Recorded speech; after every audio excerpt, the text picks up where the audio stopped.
तो आज हम शुरू कर रहे हैं कॉम्बिनेशन ऑफ रेसिस्टेंसेस। आपको पता होंगी ये सारी चीजें, है ना, कि जो रेसिस्टेंस का कॉम्बिनेशन होता है वो क्या होता है। जैसे बहुत सारे, जैसे यहाँ पे देखो, यहाँ पर कुछ चीजें लिखी हुई हैं बेटा, ठीक है, कि बहुत सारे रेसिस्टेंस यहाँ लगे हैं। देखो मैं तुम्हें बताता हूँ थोड़ा, है ना, ज्यादा तो नहीं मुझे पता है, आपको फॉर्मूले वगैरह तो पता ही होंगे, लेकिन मैं थोड़ा सा बस बताता हूँ एक बार, है ना, कि इक्विवेलेंट रेसिस्टेंस क्या होता है। जैसे देखो बेटा, कि मान लो कि मैंने बोला तुम्हें कि ये एक हमारे पास सर्किट है, ठीक है, देखना सुनना बेटा ध्यान से मेरी बात। जैसे मान लो मैंने तुम्हें क्या बोला कि मेरे पास एक कोई ऐसी सर्किट है ना, मैंने यहाँ पर बैटरी लगा दी है, ठीक, और यहाँ पर मैंने एक बॉक्स लगा दिया है। क्या लगाया बेटा? बॉक्स। और मुझे नहीं पता इस बॉक्स में क्या है, नहीं है, कैसे है, ठीक है। तो एक बात बताओ, हम जानते हैं क्या बेटा कि हम करंट वगैरह ये सब मेजर कर सकते हैं, हम एम मीटर और वोल्ट मीटर के बारे में तो हम जानते हैं बेटा, जानते हैं क्या? हाँ सर। हाँ सर, बिल्कुल जानते हैं। एम मीटर जानते हो, वोल्ट मीटर भी जानते हो। तो एम मीटर वगैरह जो कनेक्ट होते हैं वो कैसे होते हैं? तो एम मीटर हम कैसे कनेक्ट करते हैं बेटा सर्किट में? एमीटर सीरीज में होता है सर हमेशा। सीरीज में। बिल्कुल, ये पता है, सबको पता है ना कि एम मीटर जो होता है वो हमेशा सीरीज में कनेक्ट करते हैं, और वोल्ट मीटर जो होता है वो हमेशा पैरेलल कैसे? होता है सर। पैरेलल में। बिल्कुल। तो ये दो जो कनेक्शन है, ये ऐसा हम क्यों कर रहे हैं बेटा, पैरेलल और सीरीज में क्यों कनेक्ट करते हैं? क्योंकि पैरेलल में वोल्टेज सेम होता है और सीरीज में करंट सेम होता है, इसलिए हम उसे उसका कनेक्शन ऐसे करते हैं, एमीटर और वोल्ट मीटर का, ठीक है, बहुत अच्छी बात है। तो जैसे मान लो कि मैं बोला कि V ये है हमारा, ठीक है, मतलब मैंने एक बैटरी लगा दी जिसका पोटेंशियल डिफरेंस V वोल्ट है, और मैंने बोला कि बेटा ये जो हमारी सर्किट है इसमें I करंट फ्लो हो रहा है, मान लो, ठीक है। क्या बोला मैंने? ये जो हमारी सर्किट है इसमें आई करंट फ्लो हो रहा है। तो ये जो बॉक्स है इसमें बहुत सारे रेसिस्टेंसेज है, मान लो, ठीक है। अब कोई कैसे कनेक्शंस नहीं पता मुझे, बस नॉर्मल बॉक्स है।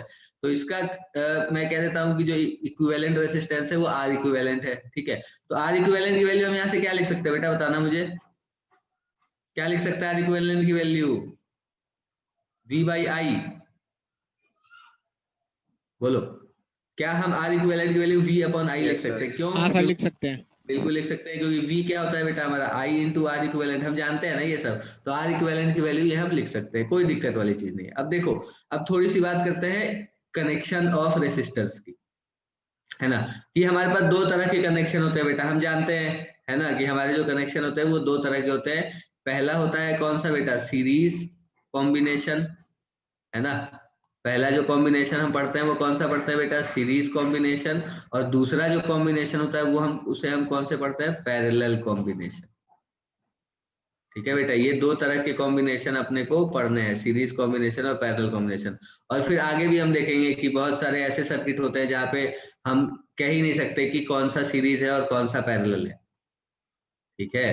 तो सीरीज कॉम्बिनेशन और पैरेलल कॉम्बिनेशन, ये दो कॉम्बिनेशन है हमारे पास। अच्छा, सीरीज कॉम्बिनेशन क्या होता है बेटा? क्या होता है सीरीज कॉम्बिनेशन? तो देखो मैं बताता हूँ आपको, कि जैसे मान लो कि मेरे पास एक लाइन में कनेक्ट करता है सर।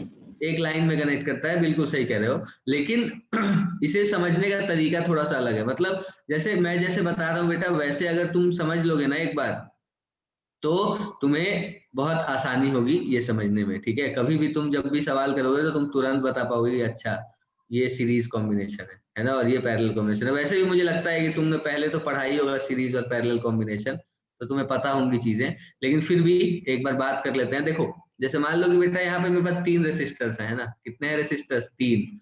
मैं R1 R2 और R3 कह दूंगा इन्हें, ठीक है। जैसे मान लो कि मेरे पास तीन रेसिस्टर्स है बेटा, एक ये वाला मेरा हो गया R1, ठीक है, ये वाला जो मेरा रेसिस्टर हो गया ये हो गया R2, और ये एक रेसिस्टर हो गया मेरा कौन सा बेटा? R3, ठीक है। अब इनके एंड्स हैं, हर रेसिस्टर का एंड होता है ना बेटा, दो एंड होते हैं हर रेसिस्टर के पास। हाँ सर।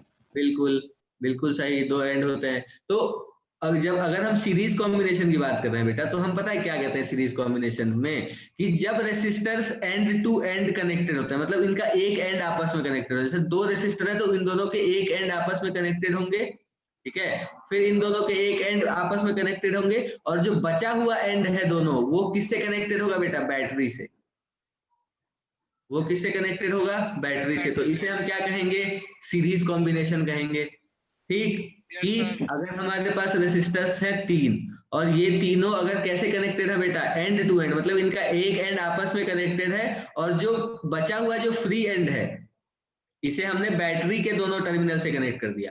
तो ये वाला जो हमारा कॉम्बिनेशन कहलाएगा, ये क्या कहलाएगा बेटा? सीरीज कॉम्बिनेशन कहलाएगा। अच्छा, बहुत अच्छी बात है, ये सीरीज कॉम्बिनेशन कहलाएगा। पैरेलल कॉम्बिनेशन क्या कहलाएगा बेटा? पैरेलल कॉम्बिनेशन क्या कहलाएगा? जैसे मैंने बना दिया वापस से 3 रेसिस्टर्स बेटा, देखना ध्यान से देखना, ठीक है। अब मैंने क्या करा, वापस से मैंने 3 रेसिस्टर्स बनाए, है ना, और इनके भी अब दो एंड्स हैं क्या?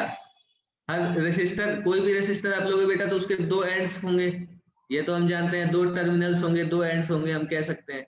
तो यहाँ पर जो मैंने रेसिस्टर बनाया बेटा, इनके भी 2 एंड्स हैं, ठीक है। तो ये वाला जो कॉम्बिनेशन है, अब पैरेलल कॉम्बिनेशन की बात कर रहे हैं हम, तो जैसे मान लो कि मैंने बोला ये R1 है, ये R2 है और ये R3 है, तो पैरेलल कॉम्बिनेशन में होता क्या है कि जो दोनों रेसिस्टर्स है बेटा, इन दोनों के एक एक एंड, मतलब ये दोनों एंड वाइज कनेक्टेड होते हैं, ऐसे और ऐसे, ठीक है। इस तरह से ये रेसिस्टर्स जो है ये क्या होते हैं बेटा? कनेक्टेड होते हैं। और जो इनका कॉमन एंड होता है, कॉमन एंड कौन सा है? ये वाला, है ना, ये कॉमन एंड है। तो जो इनका कॉमन एंड है बेटा, उसे हम बैटरी से कनेक्ट कर देते हैं, तब जो ये कॉम्बिनेशन हमारा कहलाता है वो क्या कहलाता है बताओ मुझे? ये कहलाता है क्या चीज? Parallel parallel combination. बिल्कुल सही, बहुत अच्छे। तो ये वाला हमारा हो गया कौन सा कॉम्बिनेशन बेटा? पैरेलल कॉम्बिनेशन, ठीक है। और जो ऊपर वाला था हमारा वो कौन सा था बेटा? ये था हमारा सीरीज कॉम्बिनेशन, है ना, इसे हम कहते हैं सीरीज कॉम्बिनेशन। और जो नीचे वाला होता है उसे क्या कहते हैं बेटा? पैरेलल कॉम्बिनेशन, है ना। तो अब बात करते हैं थोड़ी सी कि ये तो हमने देख लिया है सीरीज कॉम्बिनेशन क्या होता है, पैरेलल कॉम्बिनेशन क्या होता है ना, ये हमने देख लिया। अब थोड़ी सी बात करते हैं बेटा इक्विवेलेंट रेसिस्टेंस की, है ना, कि सीरीज कॉम्बिनेशन में इक्विवेलेंट रेसिस्टेंस क्या होता है।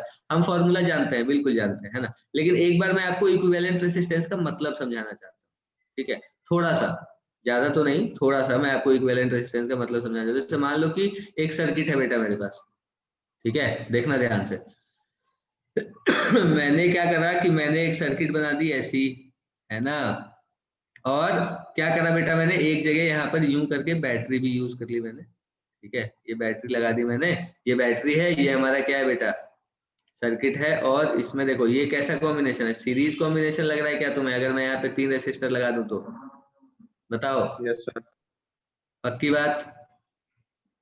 हाँ सर। बिल्कुल। तो अगर ये मेरा R1, R2 और R3 है, और ये अगर V है, और मैं कह रहा हूँ बेटा कि यहाँ से मेरे पास जो करंट जा रहा है वो I जा रहा है, ठीक, ये मेरा जो है सीरीज कॉम्बिनेशन है, करंट I जा रहा है। तो इक्विवेलेंट रेसिस्टेंस का मतलब क्या होता है बेटा कि इक्विवेलेंट रेसिस्टेंस होता है कि इन तीनों की जगह पे मैं कोई एक रेसिस्टर लगाऊं। क्या करूं बेटा? मैं इन तीनों की जगह पे मैं कोई एक रेसिस्टर लगाऊं, ठीक है, बैटरी भी सेम लगी हो सर्किट में, और इन तीनों की जगह कोई एक ही रेसिस्टर लगा हो, ठीक है। और वो जो रेसिस्टर हो वो ऐसा हो कि जो यहाँ से करंट ड्रॉ हो रहा है ना, वो पहले जितना हो रहा था आई, उतना ही अभी भी होगा। तो जो यहाँ पर रेसिस्टर होगा उसे हम क्या कहेंगे? ये इन तीनों का इक्विवेलेंट रेसिस्टेंस है, ठीक है। ये होता है क्या चीज बेटा? इक्विवेलेंट रेसिस्टेंस का बिल्कुल बेसिक नॉलेज इक्विवेलेंट रेसिस्टेंस की। हम तो याद कर लेते हैं कि R is equal to R1 plus R2 plus R3, या फिर 1/R1 is equal to 1/R2 1/R1 1/R2 1/R3, तीनों का sum is equal to 1/R equivalent, है ना। ये तो हमें याद है, हम जानते हैं बेटा, ये सारे फॉर्मूले बहुत खास बात नहीं है, लेकिन मतलब क्या होता है इक्विवेलेंट रेसिस्टेंस का, ये हमारे लिए जानना बहुत जरूरी है, ठीक। तो हम क्या कहते हैं इक्विवेलेंट रेसिस्टेंस? अगर मैं व्हाट इज इक्विवेलेंट रेसिस्टेंस, मान लो कभी तुमसे पूछ लिया, वैसे पूछा नहीं जाएगा क्योंकि तुम ड्रॉपर के हो, तुम्हारे पास तो ऑब्जेक्टिव ही सवाल आएंगे ज्यादातर। तो मान लो अगर तुमको बोला गया कि भैया इक्विवेलेंट रेसिस्टेंस निकाली, तो इसका मतलब ये होता है बेटा कि अगर आपने मान लो कि कुछ बहुत सारे रेसिस्टर लिए, ठीक है, और आपने इन सारे रेसिस्टर्स के कॉम्बिनेशन को क्या करा, एक बैटरी से जोड़ दिया, और बैटरी से जितना करंट ड्रॉ हो रहा है, जितना करंट बैटरी से ड्रॉ हो रहा है, उतना ही करंट अगर यहाँ पर भी ड्रॉ होगा, तो ये वाला जो रेसिस्टर हमारा कहलाएगा, ये क्या कहलाएगा बेटा? इक्विवेलेंट रेसिस्टेंस, ठीक है। और सेम बात पैरेलल के लिए भी है। सेम बात किसके लिए बेटा? पैरेलल कॉम्बिनेशन के लिए भी बिल्कुल सेम बात है। जैसे मान लो कि मैंने क्या बोला आपको कि मेरे पास अब 3 पैरेलल कॉम्बिनेशन है, देखो, है ना, 1 2 और 3, ठीक है, ये हमारा पैरेलल कॉम्बिनेशन है 3 का, और ये मेरा क्या है बेटा? सर्किट है पूरी, ठीक है, देखना ध्यान से, ठीक है। ये जो है मेरा, ये क्या है बेटा? पैरेलल कॉम्बिनेशन यहाँ बना रहा हूं मैं, ठीक है। और देखना ध्यान से कि मैंने बोला कि ये ऐसे ऐसे करके कुछ कंबाइंड है ये, है ना, ऐसे U। ठीक है बेटा, ठीक है। तो ये जो मेरा कहलाएगा, ये क्या कहलाएगा बेटा, पैरेलल कॉम्बिनेशन कहलाएगा, है ना। ये एक रेसिस्टर यहाँ R1, यहाँ एक रेसिस्टेंस R2 और यहाँ एक रेसिस्टेंस R3। तो ये मैंने बोल दिया R1, ये मैंने बोल दिया R2, ये मैंने बोल दिया R3, और यहाँ पर बैटरी लगा दी V, और यहाँ से करंट ड्रॉ हो रहा है कितना बेटा, I। ठीक है, तो फिर से वही बात है कि अगर इक्विवेलेंट रेसिस्टेंस की बात करनी है अपने को, तो इक्विवेलेंट रेसिस्टेंस का मतलब क्या होता है बेटा, इन तीनों की जगह पे कोई एक ही रेसिस्टर लगाए हम, है ना। और जो अपने को करंट जो ड्रॉ हो बैटरी से, वो क्या पहले जितनी ड्रॉ हो रही थी उतनी ही ड्रॉ होनी चाहिए, बताओ, है ना। जितनी पहले ड्रॉ हो रही थी उतनी ड्रॉ होनी चाहिए बेटा, बिल्कुल सही बात है। तो अब जो हम कहेंगे वो क्या कहेंगे बेटा, इनका जो इक्विवेलेंट होगा वो R इक्विवेलेंट होगा। कैसे, वही बैटरी लगी है और उतना ही करंट ड्रॉ हो रहा है, तो ये जो कहलाएगा वो क्या कहलाएगा बेटा, इन तीनों का कॉम्बिनेशन कहलाएगा, है ना। समझ आ रही है बात बेटा अपने को या नहीं आ रही, बताओ। बात समझ आ रही है पूरी पूरी, कोई परेशानी है तो बताओ। आ रही है सर समझ में। आ गया समझ में, बहुत अच्छी बात है। तो ये हमारे पास बेटा क्या है, ये इक्विवेलेंट रेसिस्टेंस का कॉन्सेप्ट, ठीक है, कि इक्विवेलेंट रेसिस्टेंस ही होता है। अब अगर सीरीज की बात करूं मैं, क्या कह रहे हो बेटा, की पूछी थी सर आपने तो बोला सीरीज में हमेशा करंट कांस्टेंट रहता है और पैरेलल में हमेशा वोल्टेज हाँ, कांस्टेंट रहती है, ऐसा क्यों होता है सर? ऐसा इसलिए होता है बेटा क्योंकि देखो, मैंने तुम्हें क्या बोला कि जैसे अगर मैं इस पॉइंट की बात करता हूँ, देखो ये मैंने बोला तुम्हें कि पैरेलल में और सीरीज में वोल्टेज और करंट ये सब कांस्टेंट रहते हैं ना, मतलब अलग अलग कॉम्बिनेशन की अलग अलग बात है। अब सोचो, जैसे देखो यहाँ पर मान लो मेरे पास ऐसे सोचो कि V से कुछ I करंट ड्रॉ हुआ, मतलब जो बैटरी हमारी उससे I करंट ड्रॉ हुआ। अब ये I करंट बेटा तीनों में जाएगा ना, यही सेम करंट जाएगा, कहीं डिवाइड होने की जगह है क्या इसके पास? No sir. हमने जंक्शन लॉ पढ़ा कि अगर एक हमारे पास एक जंक्शन है, जितना वहां से करंट घुसता है उतना ही निकलता है। यहाँ पर क्या कोई जंक्शन बन रहा है? नो सर, कोई जंक्शन नहीं बना। तो कोई जंक्शन नहीं बन रहा, तो इसका मतलब मैं कह सकता हूँ क्या कि जो ये करंट है ये तीनों में बराबर जाएगा, कि जितना करंट बैटरी से ड्रॉ हो रहा है उतना ये तीनों में जाएगा। हाँ सर, क्योंकि कहीं डिवाइड होने की जगह नहीं है इसके पास। हाँ सर, लेकिन वोल्टेज के डिवाइड होने की तो जगह है बेटा, क्योंकि ये तीनों रेसिस्टर अलग अलग हैं, और हम क्या कहते हैं, potential difference is equal to I into R. I तो तीनों में सेम है, हाँ सर, करंट जो है वो तीनों में सेम है। तो सीरीज में हमने कह दिया करंट सेम, लेकिन वोल्टेज सेम नहीं है। क्यों? क्योंकि करंट सेम है, रेसिस्टेंस अलग अलग है यार। हाँ सर, तो यहाँ से पोटेंशियल डिफरेंस R1 के क्रॉस, R2 के क्रॉस और R3 के क्रॉस अलग अलग होगा, ओके सर, है ना। तो अगर मैं मान लूं कि R1 के क्रॉस V1 है पोटेंशियल डिफरेंस, R2 के क्रॉस V2 है और R3 के क्रॉस V3 है, तो मैं क्या लिख सकता हूँ पता है बेटा आपको? मैं लिख सकता हूँ V1 is equal to I into R1। हाँ लिख सर, सकता हूँ क्या, बताओ? हाँ sir, V2 is equal to I into R2 और V3 is equal to I into R3। हाँ सर, तो देखो तीनों रेसिस्टर के क्रॉस क्या पोटेंशियल डिफरेंस अलग अलग है बेटा। हाँ सर है। तो सीरीज कॉम्बिनेशन में पोटेंशियल डिफरेंस अलग अलग होगा, लेकिन करंट सेम होगा तीनों में, क्योंकि करंट के डिवाइड होने की कहीं पे जगह है ही नहीं। ओके सर, ठीक, ओके। अब इसमें देख लो, मैंने तुम्हें क्या बोला बेटा, मैंने तुम्हें बताया था पिछली क्लासेस में कि भैया जो हम ये अज्यूम करते हैं ना कि जो हमारा वायर होता है उसके क्रॉस कोई भी पोटेंशियल का ड्रॉप नहीं होता बेटा। हाँ सर, तो अगर यहाँ का पोटेंशियल मैं 0 अज्यूम करता हूँ, तो यहाँ का पोटेंशियल क्या मुझे V अज्यूम करना चाहिए? Yes sir. हाँ भी हो गया सर, हाँ होएगा। अब ये जो V है बेटा, देखो वायर के क्रॉस कोई पोटेंशियल का ड्रॉप नहीं, तो यहाँ तक V पहुंच गया। हाँ सर, अब वायर के क्रॉस फिर से कोई पोटेंशियल का ड्रॉप नहीं, तो यहाँ पर V, यहाँ पर भी V और यहाँ पर भी V। यस और सर, उसी तरह से अगर यहाँ पर 0 तो यहाँ पर भी 0, यहाँ पर भी 0, यहाँ पर भी 0 और यहाँ पर भी 0।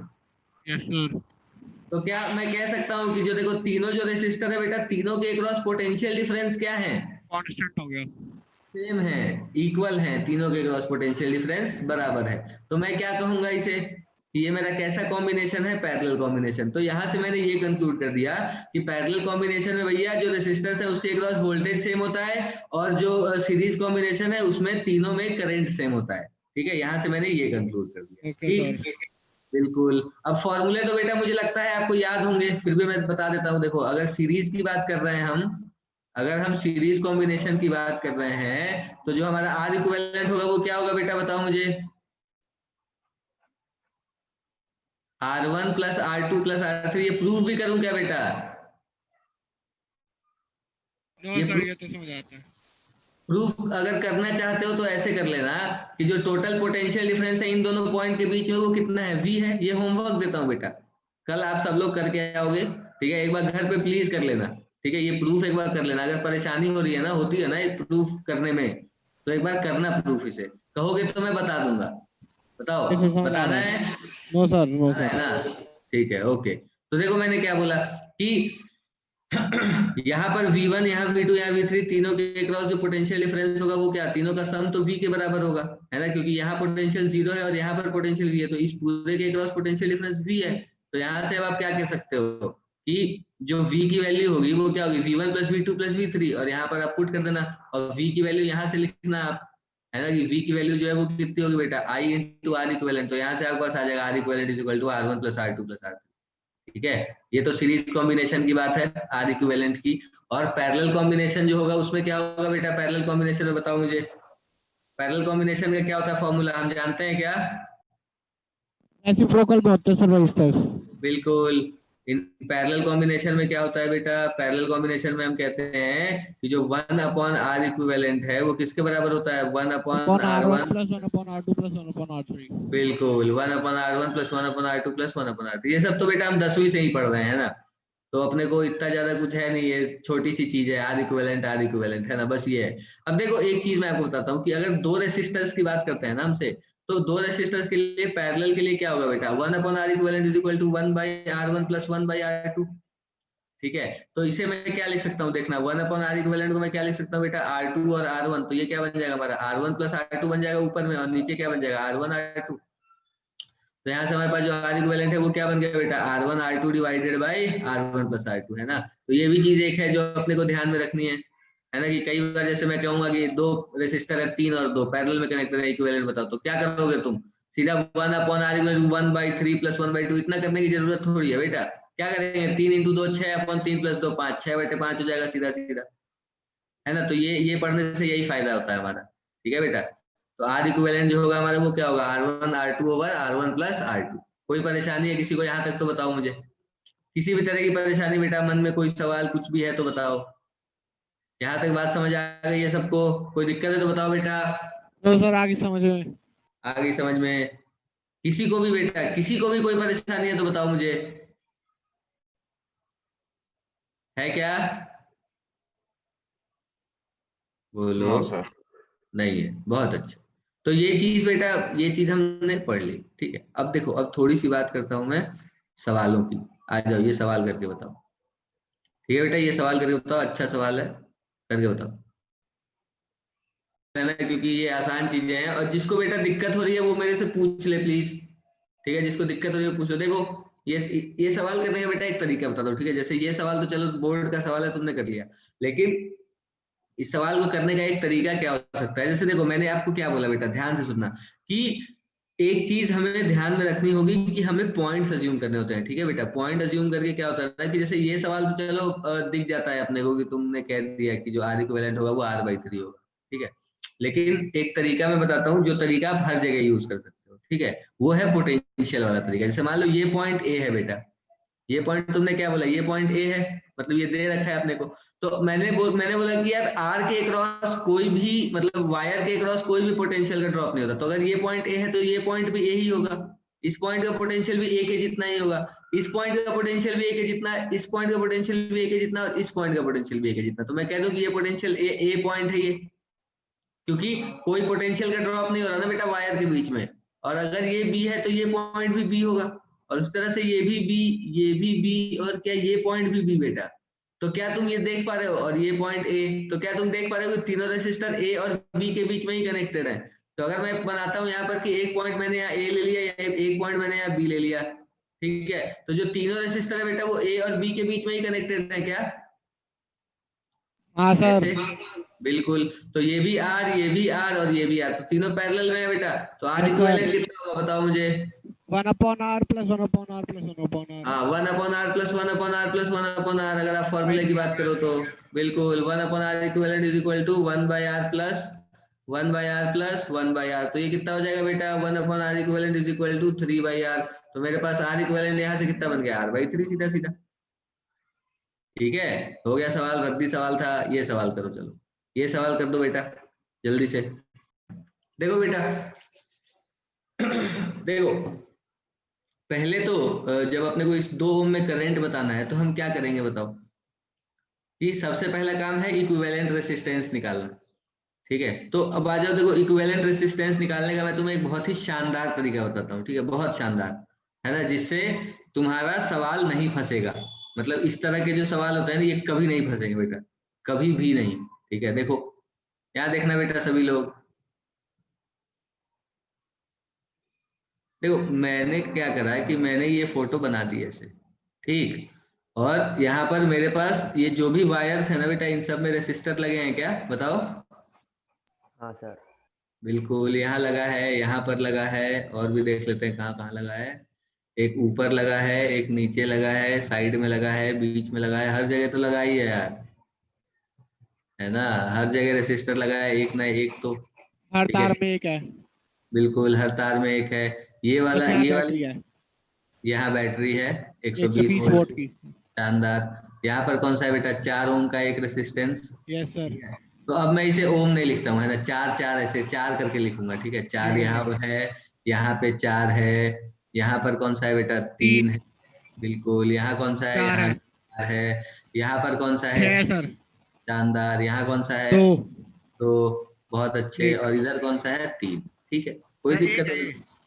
ये 3, अच्छा एक है सर क्या, 1 है ये। हाँ एक है।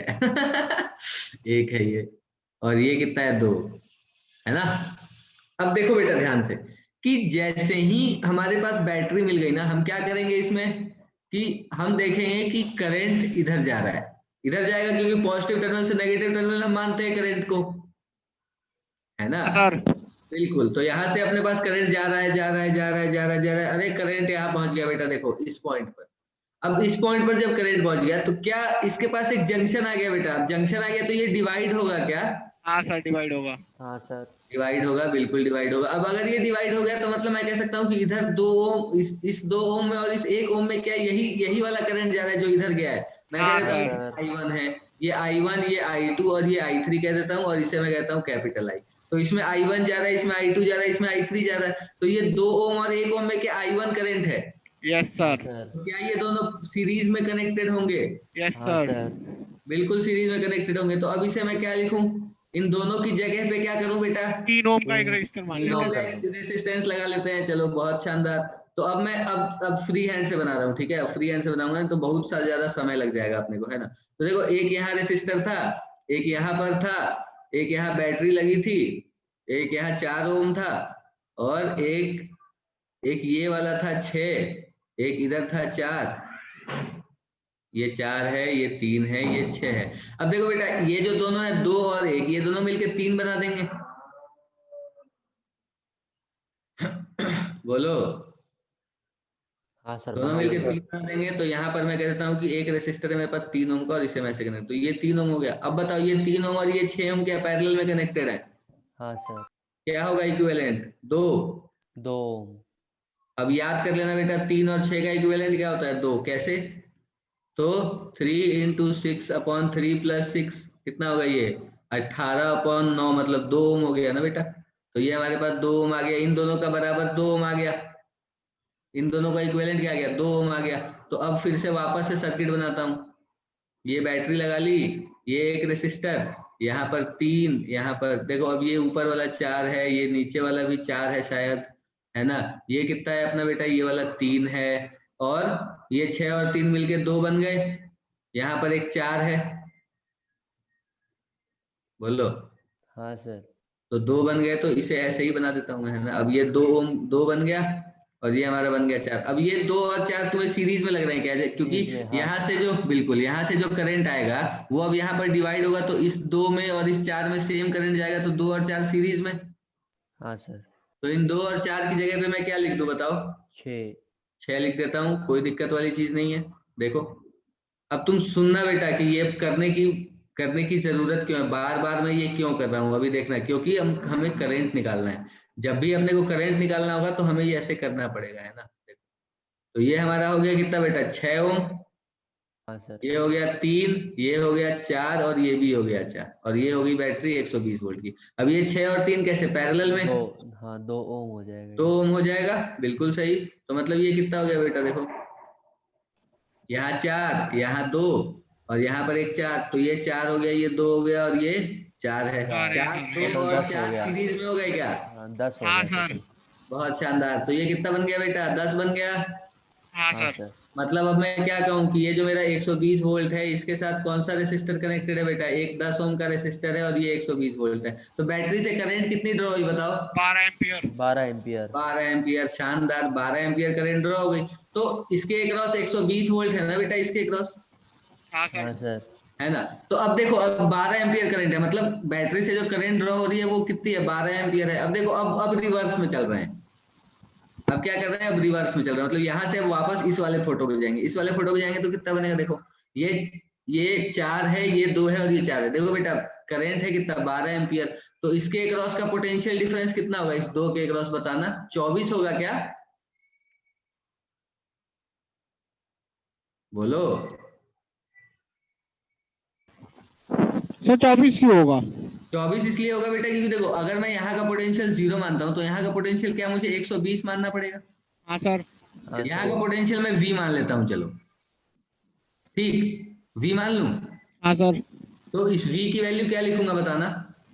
मतलब मैं ऐसे current V is equal to IR लगाना चाहता हूँ, तो इसके क्रॉस पोटेंशियल डिफरेंस कितना है बेटा? 120 minus V yes sir. Upon 4 बराबर 12। हाँ सर। तो V की वैल्यू कितनी आएगी? देखो ये 48 हो गया, 12 इंटू 4 48। तो V की वैल्यू आ गई हमारे पास 120 माइनस 48, कितनी हो जाएगी बेटा? ये 72 हो जाएगी शायद, नहीं यस सर। 72 हो जाएगी ना? 72। 72 हो जाएगी। तो यहाँ का Yes, sir. पोटेंशियल हो गया अब 72 वोल्ट। हाँ सर। अब यहाँ का पोटेंशियल V डैश मान लेता हूँ मैं। हाँ सर। तो V डैश मान लूंगा तो अब क्या लिखूंगा बेटा? V minus V dash upon 2 is equal to कितना? मतलब इसे ऐसे लिख लूं मैं कि देखना देखना बेटा ध्यान से, इसे मैं लिख लेता हूँ 72 minus V dash divided by 2 is equal to 12। बोलो बोलो बेटा, बोलना पड़ेगा। हाँ सर। हाँ, 72 minus V dash upon 2 is equal to 12। तो V डैश की वैल्यू कितनी आ गई बेटा? 72 माइनस 24 कितनी हो जाएगी ये? 48। बोलो बोलो बेटा, V डैश की वैल्यू 48 हो गई क्या? सर हो गई। हो गई। V डैश की वैल्यू 48 हो गई। बेटा मेरी बात सुनो, अभी सॉल्व करने पे मत लग जाओ, मेरी बात सुनो, सिर्फ मेरी बात सुनो। यहाँ रहो बेटा, ठीक है? मैं जो समझा रहा हूँ वहां रहो। इसकी वैल्यू हो गई 48 वोल्ट। मैं समझा रहा हूँ बेटा आपको। अब देखो ये 72 और ये 48, तो इसके बीच का पोटेंशियल डिफरेंस कितना हो गया? 24। 24 हो गया ना? यही तो मैं कह रहा था यही कह रहा था ना मैं। तो ये कैसे कह रहा था मैंने कैसे कह दिया था 40 कितना कह दिया था मैंने? 24 वोल्ट मैंने पोटेंशियल डिफरेंस कैसे कह दिया था बेटा? ये सुनना ध्यान से। मैंने बोला कि इसमें करंट है 12 और इसका रेसिस्टेंस है कितना? 2। तो इसके दोनों टर्मिनल के बीच का जो पोटेंशियल डिफरेंस V होगा वो क्या होगा? I into R। IR। दोनों के बीच का पोटेंशियल डिफरेंस क्या होगा? VAB अगर मैं कह दूं, अगर मैं इस पॉइंट को A कह देता हूँ और इस पॉइंट को B कह देता हूँ बेटा, तो VAB is equal to I into R, है ना? IAB इंटू RAB ऐसा लिख सकते हैं क्या हम? तो हाँ, VAB की वैल्यू कितनी आ जाएगी बताओ? I तो है 12 और ये है 2, तो 12 इंटू 2 कितना हो गया? 24 वोल्ट हो गया ना? तो इन दोनों के बीच का पोटेंशियल डिफरेंस 24 वोल्ट हो गया। अच्छा, अब सोचो, अगर इन दोनों के बीच का पोटेंशियल डिफरेंस 24 वोल्ट है तो क्या इन दोनों टर्मिनल के बीच का भी पोटेंशियल डिफरेंस 24 वोल्ट और इन दोनों के बीच का भी 24 वोल्ट? बोलो बेटा। Yes sir. 24 ही होगा। यहाँ का पोटेंशियल कितना आया था हमारा? 72 और यहाँ का पोटेंशियल कितना आया था? 48। तो ये भी 48 और ये भी 72। कोई परेशानी है यहाँ तक? कोई परेशानी यहाँ तक बेटा? नहीं नो सर सर, कोई परेशानी कोई नहीं है। परेशानी नहीं, बहुत शानदार। तो अब देखो, अब जो ये 6 ओम है, अब ये जो 6 ओम है ये मैं कहाँ से लेके आया हूँ? यहाँ से लेके आया हूँ ना। ये 2 और 4 को मिला के 6 बनाया ना मैंने। हाँ सर। तो इसमें करंट कितना होगा बेटा? इस वाले में करंट कितना होगा? देखो 24 वोल्ट है पोटेंशियल डिफरेंस, करंट कितना है? 6। तो इसमें करंट कितना होगा? ये रेसिस्टेंस कितना है? 6। तो यहाँ करंट कितना होगा? 24/6। बोलो। हाँ सर यहाँ पर करंट हो जाएगा 24/6, मतलब कितना हो गया यार ये 4 4 एम्पियर 4 एम्पियर। तो इसमें करंट हो गया 4 एम्पियर यार। ठीक, अब ये 4 एम्पियर हो गया, मतलब इस 2 में भी 4 एम्पियर और इस 4 में भी 4 एम्पियर। बोलो। हाँ सर ठीक है सर। दो में भी 4 एम्पियर और इस 4 में भी 4 एम्पियर। अब यहाँ हाँ से सर। यहाँ पहुंचते हैं। अब ये जो 2 है इसमें कितना करंट है बेटा? 4 एम्पियर है ना। हाँ सर। हाँ सर और ये जो 2 बना है ये कैसे बना है बताओ? 3 और 6 मिला के बना है ना। हाँ हाँ सर। सर तो अगर मैं इस 2 के क्रॉस पोटेंशियल डिफरेंस निकाल लूं तो क्या मेरे पास इन दोनों टर्मिनल के बीच का पोटेंशियल डिफरेंस आ जाएगा? सोच के बताओ। आ जाएगा सर। हाँ सर आ जाएगा आ जाएगा ना। तो अगर ये 2 एमपी 2 क्या है, ये 2 ओम है ना और ये 4 है, तो मतलब इन दोनों के बीच का पोटेंशियल डिफरेंस 8 वोल्ट। हाँ सर बोलो। हाँ सर पक्की यस सर। बात? ठीक है, 8 वोल्ट हो जाएगा। तो इन दोनों के बीच का पोटेंशियल डिफरेंस 8 वोल्ट हो गया। इन दोनों के बीच का पोटेंशियल डिफरेंस भी 8 वोल्ट हो गया, है ना। तो इस 3 में कितना करंट जाएगा बेटा? आप बताओ मुझे। ये 8 वोल्ट अगर है तो कितना जाएगा करंट इसमें? 8/3 8/3 एम्पियर। हाँ सर 8/3 3 जाएगा इसमें करंट। अच्छा, अब और ऊपर चलते हैं यार। अब ये 3 हमने कैसे बनाया था 2 यार? और 1 के 2 और कॉम्बिनेशन 1 बना के 2 और 1 के कॉम्बिनेशन से। इसमें करंट कितना है? 8/3। तो इसमें 8/3 करंट होगा क्या बेटा इसमें? हाँ सर यस तो सर। I1 की वैल्यू क्या मैं कह सकता हूँ? 8/3 एम्पियर हो जाएगी। हाँ हाँ सर कह सर। सकते हो ये बात समझ आ गई सबको? आ गई यस सर। सर। आ हाँ गई सर। सर यही 8/3 निकालना था बेटा। बताओ, ठीक है सर। क्या ओके हमें सर समझ आ गई बात सबको? आ गई सर आ गई सबको सर। आई है? हाँ sir. Okay okay okay okay. बेटा एक बार हैंड रेस करके बताओ चलो। अच्छा बेटा ये सवाल कर दो जल्दी से। बताओ मुझे, आंसर बताओ इसका, है ना। आंसर बताओ जल्दी। आज हाँ जाओ। सर देखो क्या कह रहा है अपने को ये सवाल। देखो बेटा ध्यान से सुनना मेरी बात। क्या कह रहा है अपने को कि 3 बल्ब दे दिए अपने को और इसकी रेटिंग दे दी है ना। 200 वोल्ट 50 वाट, 200 वोल्ट 100 वाट, 200 वोल्ट 25 वाट। ठीक है। और फिर ये कह रहा है कि find the current through each bulb and which bulb will give more light. ज्यादा रोशनी कौन बल्ब देगा? ठीक है। तो इसके लिए R2 हम क्या करें? क्या करें? रोशनी की बात करनी है ना बेटा अपने को। तो रोशनी किससे रिलेटेड होती है? क्या लगता लुमिनस है? इंटेंसिटी। मतलब ऐसे कह सकता हूं मैं कि जो वो है रोशनी, वो इंटेंसिटी से रिलेटेड है। और हाँ सर इंटेंसिटी क्या होती है बेटा? पावर अपॉन एरिया होता है क्या? हाँ सर। तो मैं कह सकता हूँ क्या कि इंटेंसिटी जो है वो डायरेक्टली प्रोपोर्शनल होगा पावर के। मतलब जो बल्ब ज्यादा पावर यूज करेगा उसकी इंटेंसिटी ज्यादा होगी और वो ज्यादा रोशनी देगा। Yes sir. हाँ सर तो मतलब मैं पावर कंज्यूम्ड अगर निकाल लूं तीनों बल्ब का तो मुझे पता लग जाएगा कि जिसका पावर ज्यादा वो सर तो बल्ब जो है वॉट में दिया हुआ है वो सर तो उसमें। दे रखा है पावर वो तो तो दे रखा है, लेकिन उसने उसकी ये रेटिंग दे रखी है बेटा। ये क्या दे रखी है कि अगर 200 वोल्ट अगर इस्तेमाल करोगे तो 200 वोल्ट पे अगर मतलब अगर B1 के क्रॉस तुम 200 वोल्ट रखते हो तो ये 50 वाट पावर कंज्यूम करेगा। अगर इसे 200 वोल्ट रखते हो तो ये 100 वाट कंज्यूम करेगा और इसे 200 वोल्ट पे रखते हो तो ये 25 वाट पावर कंज्यूम करेगा। तो पहले हमें ये करना है, यहाँ पर ये तीनों 200 वोल्ट के क्रॉस कनेक्टेड नहीं है ना बेटा। तीनों के क्रॉस तो अलग अलग पोटेंशियल डिफरेंस है। तो मुझे हाँ इस सर केस में निकालना पड़ेगा कि B1 कितना पावर यूज कर रहा है, B2 कितना यूज कर रहा है और B3 कितना यूज कर रहा है ना। तो उसके लिए पहले मुझे क्या रेसिस्टेंस निकाल लेना चाहिए, है ना। तो रेसिस्टेंस क्या होती है बेटा? R = V² / P लिख सकता हूँ क्या मैं?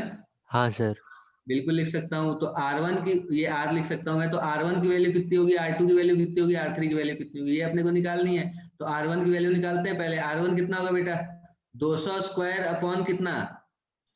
50 200² अपॉन कितना बेटा? 50 50। 200² अपॉन 50, बहुत शानदार। 50 200² अपॉन 50 कितना होगा बेटा? 800 200² अपॉन 50, बहुत शानदार। 500 आ रहा है क्या? 800 800 800 आ रहा है, ठीक है। ये हमारा हो गया 800 ओम। R1 की वैल्यू हो गई 800। अच्छा, R2 कितना होगा बेटा जल्दी बताओ? 400 200² अपॉन 100, 400 400 ओम, शानदार। और R3 कितना होगा बेटा? 200 1600 अपॉन 25। 1600 200 स्क्वायर अपॉन 25, शानदार। ये कितना हो जाएगा? 1600 1600 हो गया यार। हाँ सर। शानदार शानदार, 1600 हो गया। तो मतलब आर इक्विवेलेंट कितना आएगा बेटा, बताना मुझे। सीरीज में कनेक्टेड है क्या ये तीनों?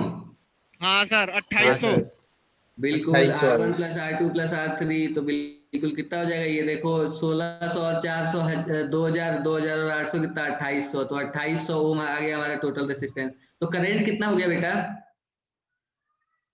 करंट कितना हो गया? 1/14 V बाई आर इक्विवेलेंट, बिल्कुल। तो मतलब ये हो गया 200 अपन 2800, कितना हो गया ये? 1/14। 1/14। यस एक सर। बटे एम्पियर करंट आ गया क्या अपना, बताओ जल्दी से। एक 1/14 करंट, बहुत शानदार। अब सोचो एक बात कि रेसिस्टेंस तुमने निकाल ली तीनों की। तुमने तीनों की रेसिस्टेंस निकाल ली, तुमने तीनों में से कितना करंट फ्लो होगा ये भी निकाल लिया। अब मुझे बताओ कि अगर मैं power consumed in bulb B1 करूंगा तो P1 की वैल्यू में क्या लिखूंगा बेटा? P1 की value I²R। I square R1, और P2 कितना लिखूंगा? I स्क्वायर R2, बिल्कुल। और P3 कितना लिखूंगा? I square. I²R3। शानदार। तो अब देखो इसमें क्या है बेटा, I² R1 सेम है, R2 जिसका R3 इसका R ज्यादा उसकी पावर ज्यादा।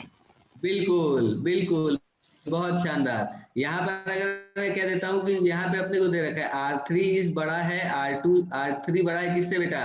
R1 से, और R1 बड़ा है R2 से। ऐसा ही कुछ है ना? ऐसा ही है ना? देखो 1600 800 मतलब R3 R1 R2, बिल्कुल सही। तो यहाँ से मैं क्या लिख सकता हूँ बेटा? क्या लिख सकता हूँ मैं, बताओ P3 मुझे। greater than P1 greater than P2।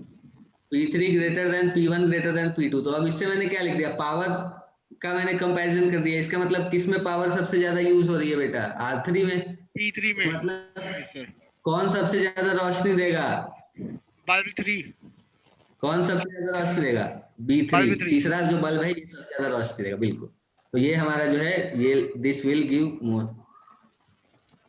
Sir मतलब वो जिसमें पावर रेटिंग कम होती है वो हमेशा ज्यादा लाइट नहीं देता है। नहीं नहीं, ऐसे नहीं। देखो पावर रेटिंग कम, अगर देखो जैसे मान लो कि ये वाली है ना बेटा, अगर अगर तुम तीनों को 200 200 वोल्ट के क्रॉस कनेक्ट करते ना, हाँ सर। तो उस केस में जिसका पावर सबसे ज्यादा वो सबसे ज्यादा रोशनी देगा अपने को। लेकिन यहाँ पर तो तीनों के क्रॉस पोटेंशियल डिफरेंस अलग अलग हो जाएगा ना बेटा। अच्छा सर, ठीक है। हाँ, तो इसलिए अपने को देखना पड़ेगा कि पावर किसमें सबसे ज्यादा कंज्यूम हो रहा है। इन तीनों में से जिसमें सबसे ज्यादा पावर कंज्यूम होगा वो सबसे ज्यादा रोशनी देगा। ठीक है सर। हाँ। अब जैसे तुमने पढ़ा भी होगा ना बेटा कि 200 वोल्ट का, सॉरी, हमारे घर में 220 वोल्ट आता है। यस अब सर। 100 वाट का बल्ब लगाओगे तो वो ज्यादा रोशनी देगा, कम वाट के बल्ब लगाओगे तो वो कम रोशनी देगा, है ना? हाँ, तो ऐसे ही ऐसे ही। ठीक है, समझ आ गई बात बेटा सबको? स्क्रीनशॉट लेना है तो ले लो। समझ आ गई बेटा बात सबको? बताओ मुझे। आ गई हाँ सर, सर। आ गई। आ गई सर। ओके ओके, बहुत अच्छे बेटा, वेरी गुड। चलो।